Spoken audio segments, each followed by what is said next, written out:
ஓம் ஸ்ரீ குருபியோ நமக.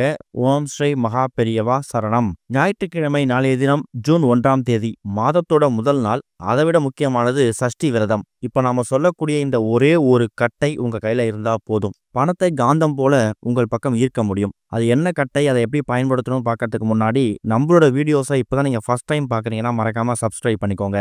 தொடர்ந்து இந்த மாதிரி அப்டேட் தெரிஞ்சுக்கிறதுக்கு பக்கத்தில் ஒரு நோட்டிஃபிகேஷன் பெல்லை கிளிக் பண்ணி ஆல் விரும்பிங்க செலக்ட் பண்ணிக்கோங்க. இப்போ என்னென்ன பொருட்களை எப்படி பயன்படுத்தணும் அப்படிங்கிற பற்றி தெளிவாக தெரிஞ்சுக்கலாம். நாளைய தினம் வளர்பிறை சஷ்டி திதி இருக்கு. திதிகளில் 6வது திதியா வரக்கூடியது சஷ்டி திதி. இந்த நாள்ல யார் ஒருத்தவங்க முருகனை நினைச்சு விரதம் இருந்து வழிபாடு செய்யறாங்களோ அவங்க வாழ்க்கையில வெற்றி கிடைப்பது உறுதி. அதுல எந்த சந்தேகமும் கிடையாது.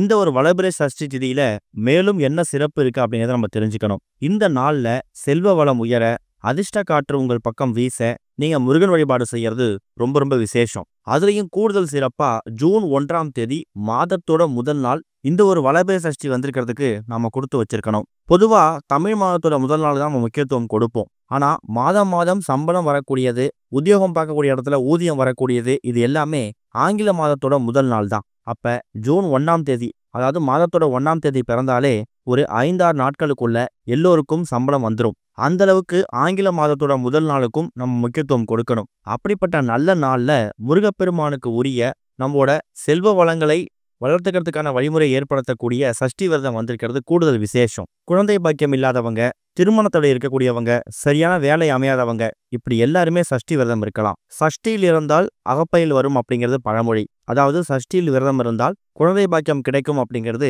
நம்மளோட முன்னோர்கள் சொல்லி வச்சுட்டு போயிருக்கக்கூடிய மிகப்பெரிய வாக்கு. அந்த வகையில ஞாயிற்றுக்கிழமை ஜூன் 1ஆம் தேதி இந்த சஷ்டி விரதம், இந்த சஷ்டி திதி எத்தனை மணிக்கு ஆரம்பிக்குது அப்படிங்கிறத தெரிஞ்சுக்கணும். அதிகாலை சரியா 1:27 ஆரம்பிக்கக்கூடிய சஷ்டி திதி மறுநாள் திங்கட்கிழமை அதிகாலை 1:11 வரைக்கும் இருக்கு.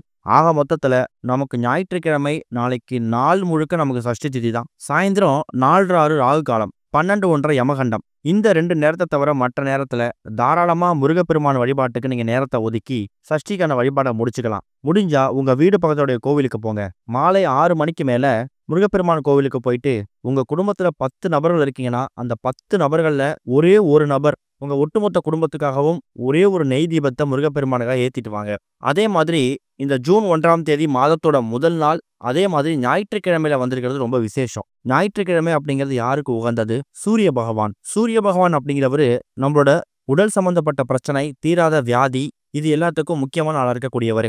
நீண்ட நாட்கள் வியாதி இருக்கு, தீராத நோய் இருக்கு, தோல் வியாதி இருக்கு, இப்படிப்பட்ட நபர்கள் எல்லாருமே ஞாயிற்றுக்கிழமைகள்ல சூரிய பகவானை வணங்கலாம். இப்படி முக்கியமான பல தெய்வங்களை வணங்குறதுக்கான அற்புதமான ஒரு நாள் தான் ஜூன் 1ஆம் தேதி வந்திருக்கக்கூடிய வளர்பிறை சஷ்டி விரதம். முடிஞ்சா மாதம் மாதம் வரக்கூடிய இந்த வளர்பிறை சஷ்டி விரதத்துல முருகப்பெருமானுக்கு மாவிளக்கு போட்டு அதை கோவிலுக்கு வரக்கூடிய பக்தர்களுக்கு கொடுக்கறதால, இல்ல குழந்தைங்களுக்கு கொடுக்கறதால நீங்க என்ன வரன்னு கேட்குறீங்களோ அதை முருகப்பெருமான் வாரி வழங்கிடுவார். அது குழந்தை பாக்கியமா இருக்கலாம், இல்ல சரியான வேலை அமையலையா, எந்த ஒரு விஷயமா இருந்தாலும் வளர்பிறை சஷ்டி விரதத்துல முருகப்பெருமானுக்கு மாவிளக்கு போட்டு வணங்கும் போது கேட்ட வரன் உடனே கிடைக்கும். இது போக இப்ப நாம சொல்லக்கூடிய இந்த ஒரே ஒரு பொருள், இந்த ஒரு கட்டை உங்க கையில இருந்தாலே போதும், சகல விதமான செல்வங்களையும் சௌபாக்கியங்களையும் உங்கள் பக்கம் நீங்க காந்தம் போல ஈர்க்க முடியும். அந்த ஒரு பொருள், அந்த கட்டை என்னன்னா சித்தரத்தை. சித்தரத்தை அப்படிங்கிறது நாட்டு மருந்து கடைகள்லையும் சூப்பர் மார்க்கெட்லயும் ரொம்ப எளிதாக கிடைக்கக்கூடிய ஒரு பொருள் தான். பல மருத்துவம் நிறைந்த இந்த ஒரு பொருள் பல மகத்துவம் நிறைந்த பொருளாகவும் இருக்கு. பணவசியம் ஜனவசியம் ரெண்டுத்துக்கும் பயன்படுத்தக்கூடிய இந்த ஒரு சித்திரத்தை தான்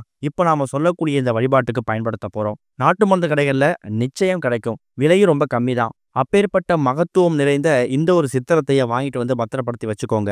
வீட்டோட பூஜை அறையில எத்தனை மணிக்கு இந்த பரிகாரத்தை செய்ய போறீங்க அப்படிங்கிறத நீங்களே முடிவு பண்ணிக்கலாம். ராகு காலம் யமகண்டம் தவிர மற்ற நேரத்தை பயன்படுத்திக்கலாம். வீட்டில் இருக்கக்கூடிய குழந்தைகள், ஆண்கள், பெண்கள்னு சொல்லி யார் வேணாலும் செய்யலாம், எந்த விதமான கட்டுப்பாடுகளும் கிடையாது.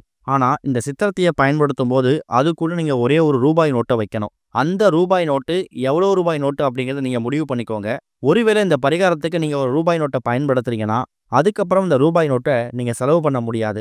அதுக்கேற்ற மாதிரி 50 ரூபாயோ 100 ரூபாயோ 200 ரூபாயோ அது உங்க விருப்பம் தான்.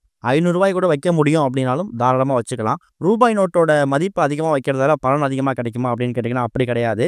ரூபாய் நோட்டு வைக்கணும் அப்படிங்கிறது மட்டும்தான் சாஸ்திரம். இப்போ நீங்க பார்க்குற மாதிரி இந்த ஒரு சின்ன மண் அகல் விளக்குல நீங்க தயார் செய்து வைத்திருக்கக்கூடிய அந்த சித்திரத்தை கட்டை இருக்குல்ல, அதை வச்சுட்டு முருகப்பெருமான் போட்டோ சிலைக்கு முன்னாடி வழிபாடு நடத்தணும். முருகப்பெருமானோட போட்டோ சிலைக்கு பூக்களால் அலங்காரம் செய்து பிடிச்ச நைவேத்தியம் செஞ்சு வச்சு படைச்சிடுங்க.